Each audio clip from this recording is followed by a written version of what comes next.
వ్యవసాయానికి భూమి, నీరు ప్రధాన వనరులు. వీటిలో ఏ ఒక్కటి సహకరించకపోయినా సాగు సజావుగా సాగదన్న సంగతి మనకు తెలిసిందే. అందుకే మనకున్న భూమిని పరీక్షలు చేయించుకుని అందుకు తగ్గట్లుగా పంటలను ఎంపిక చేసుకోవాలని వ్యవసాయ శాస్త్రవేత్తలు సూచిస్తుంటారు.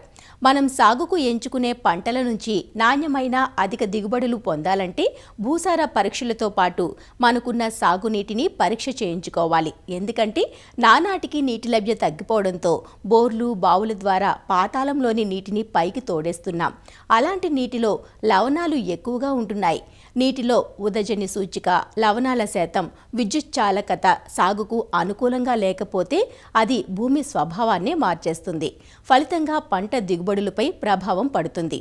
మరి లవణాలు అధికంగా ఉన్న ఉప్పు నీటిని అందించాల్సి వచ్చినప్పుడు ఎలాంటి పంటలు ఎంచుకోవాలి, ఏ జాగ్రత్తలు తీసుకోవాలి అన్న సూచనలతో మన ముందుకొస్తున్నారు ప్రొఫెసర్ జయశంకర్, తెలంగాణ రాష్ట్ర వ్యవసాయ విశ్వవిద్యాలయం Palem Krishi Vigyan Kendram program coordinator doctor Prabhakar Reddy.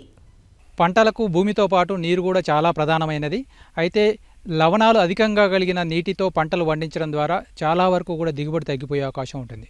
ముఖ్యంగా లవణ సాంద్రత అంటే నీటిలో క్లోరైడ్స్ కానీ, కార్బనేట్స్, బైకార్బనేట్స్, దాంతోపాటు సోడియం, ఇలాంటి లవణాలు అధికంగా కలిగిన నీటితో పంటలు పండించినప్పుడు ఈ యొక్క నేల యొక్క నాణ్యత తగ్గిపోవటం, నేల యొక్క ఉత్పాదక శక్తి తగ్గిపోవడంతో పాటు పంటల్లో కూడా ఉత్పాదక శక్తి తగ్గిపోయే అవకాశం ఉంటుంది. ప్రస్తుతం యాసంగి పంట కాలంలో మనము రైతులందరూ కూడా సాధారణంగా 400 నుంచి 500 ఫీట్ల లోతు గల బోరు బావుల నుంచి కూడా నీటిని తోడి పంటలు పండిస్తూ ఉంటారు. ఇలాంటి పరిస్థితుల్లో భూమి లోపలి పొరల్లో ఉండే యొక్క లవణాలన్నీ కూడా నీటితో పాటు భూమి పైపొరల్లోకి చేరి పంట యొక్క నాణ్యత అనేది తగ్గిపోయే అవకాశం ఉంటుంది.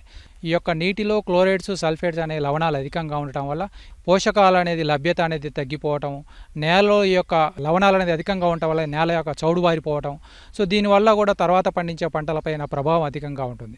ఇలాంటి పరిస్థితుల్లో మనం ముఖ్యంగా గమనించవలసిన అంశం ఏంటంటే ఈ యొక్క లవణాలను తట్టుకునే పంటలను ఎంచుకోవాలి. ముఖ్యంగా అధిక లవణ సాంద్రత కలిగిన భూములను ముందుగా భూసార పరీక్షలు చేయించుకొని అందులో ఉండే లవణాల ఆధారంగా మనం పంటలు ఎంచుకోవాల్సిన అవసరం ఉంటుంది. ముఖ్యంగా వరి కానీ, రాగులు, జొన్న, సజ్జ, దాంతోపాటు చెరుకు, ధనియాలు, ఆవాలు, ఇలాంటి పంటలు మనకు లవణాలను తట్టుకునే శక్తి కలిగి ఉంటుంది కాబట్టి ఈ పంటలు పండించుకోవాల్సిన అవసరం ఉంటుంది. ముఖ్యంగా పప్పుధాన్య పంటలైన పెసర, మినుము, కంది ఇలాంటి పంటలు లవణాలను తట్టుకోలేవు. వీటితో పాటు మొక్కజొన్న కానీ, బంగాళాదుంప కానీ, మిరప ఇలాంటి పంటలు లవణాలు తట్టుకోలేవు కాబట్టి ముఖ్యంగా ఇలాంటి పంటలు పండించే రైతులు భూసార పరీక్షలు చేయించుకొని దాని ఆధారంగా పంటలు పండించుకోవాల్సిన అవసరం ఉంటుంది.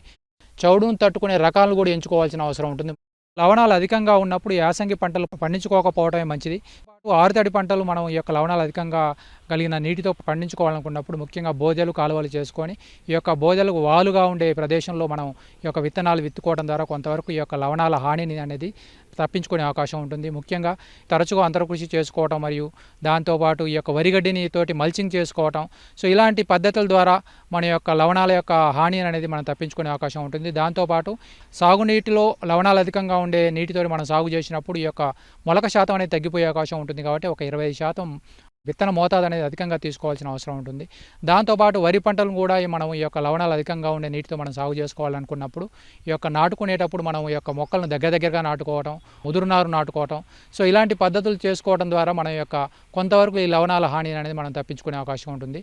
దాంతోపాటు ముఖ్యంగా మనం పంటలు పండించుకునేటప్పుడు రసాయన ఎరువుల యాజమాన్యం చేపట్టాల్సిన అవసరం ఉంటుంది కాబట్టి ఇక్కడ మనకు 25% అధికంగా రసాయన ఎరువులను తీసుకోవాల్సిన అవసరం ఉంటుంది. ముఖ్యంగా ఆమ్ల గుణం కలిగిన రసాయన ఎరువులైన యూరియా కానీ, అమోనియం సల్ఫేట్ కానీ, సింగిల్ సూపర్ ఫాస్ఫేట్ లాంటి ఎరువులను వేసుకోవడం ద్వారా మనం యొక్క చౌడును అనేది తగ్గించుకునే అవకాశం ఉంటుంది. నీటిలో లవణాలు అధికంగా ఉన్నప్పుడు ఇలాంటి నీటి ద్వారా మనం సాగు చేసుకున్నప్పుడు ఈ యొక్క పోషకాలు అనేది మొక్కకు అందుబాటులో లేని రూపంలోకి మారిపోవడం అనేది గమనించడం జరుగుతుంది. కాబట్టి ఈ యొక్క రసాయన ఎరువుల యొక్క వినియోగ సామర్థ్యం చాలా వరకు తగ్గిపోయే అవకాశం ఉంటుంది. కాబట్టి మనం తప్పనిసరిగా ఈ సూక్ష్మధాతు ఎరువులు కూడా మోతాదుకు మించి అంటే ఒక ఎకరాకి 20 కిలోల జింక్ సల్ఫేట్ మనం సిఫారసు చేయడం జరుగుతుంది. కానీ ఇలాంటి చౌడు అధికంగా ఉన్న పరిస్థితుల్లో మనం 40 కిలోల వరకు కూడా వేసుకోవాల్సిన అవసరం ఉంటుంది. దాంతోపాటు ఇనుపధాతు లోపాలు కూడా ఈ చౌడు నేల అధికంగా ఉండే పరిస్థితుల్లో మనం గమనించడం జరుగుతుంది. కాబట్టి తప్పనిసరిగా ఇలాంటి చౌడు అధికంగా ఉండే పరిస్థితుల్లో మనము ఎరువులు అనేది భూమికి వేయకుండా పైపాటుగా మనం పిచికారీ చేసుకోవాల్సిన అవసరం ఉంటుంది. ఇక్కడ జింక్ సల్ఫేట్ 2 గ్రాములు లీటర్ నీటి కలిపి పైపాటుగా పిచికారీ చేసుకోవాలి. అలాగే ఇనుపధాతు లోపాన్ని నివారించుకోవడానికి అన్నబేదిని 1 లీటర్ నీటికి 10 గ్రాములు కలిపి పిచికారీ చేసుకోవడం ద్వారా మనం చాలా వరకు కూడా వీటిని నివారించుకునే అవకాశం ఉంటుంది. అధికంగా సేంద్రియ ఎరువులు వేసుకోవాల్సిన అవసరం ఉంటుంది. దాంతోపాటు పచ్చిరొట్టె ఎరువులను కూడా వేసుకోవడం ద్వారా మనకు నీటిలో ఉండే లవణాలు కానీ భూమిలో ఉండే చౌడును కానీ విరగొట్టుకోవడం ద్వారా చాలా వరకు కూడా ఈ యొక్క పోషకాల యొక్క లభ్యత అనేది పెంచుకునే అవకాశం ఉంటుంది. ఈ సాగునీటిని లవణాలు అధికంగా కలిగిన నీటిని జిప్సం బ్యాగుల ద్వారా పోనించడం ద్వారా చాలా వరకు కూడా చౌడును తగ్గించుకునే అవకాశం ఉంటుంది. సిఫారసు చేయబడిన భూసార పరీక్షల ఆధారంగా ఒక ఎకరాకి 1.5 నుంచి 2 టన్నుల వరకు కూడా ఈ యొక్క జిప్సం వేసుకోవాల్సిన అవసరం ఉంటుంది. ఈ వర్షపు నీటిని సాధారణంగా ఫామ్ పాండ్స్లో కానీ కుంటల్లో కానీ నిల్వ చేసుకొని విత్తుకునేటప్పుడు కానీ విత్తిన తర్వాత కానీ పూత దశలో కానీ ఇలాంటి పరిస్థితుల్లో చౌడు నీరు కాకుండా ఈ యొక్క వర్షపు నీటిని పెట్టుకోవడం ద్వారా కూడా చాలా వరకు కూడా ఈ చౌడు ప్రభావాన్ని మనం పంటపై పడకుండా మనం చేసుకునే అవకాశం ఉంటుంది.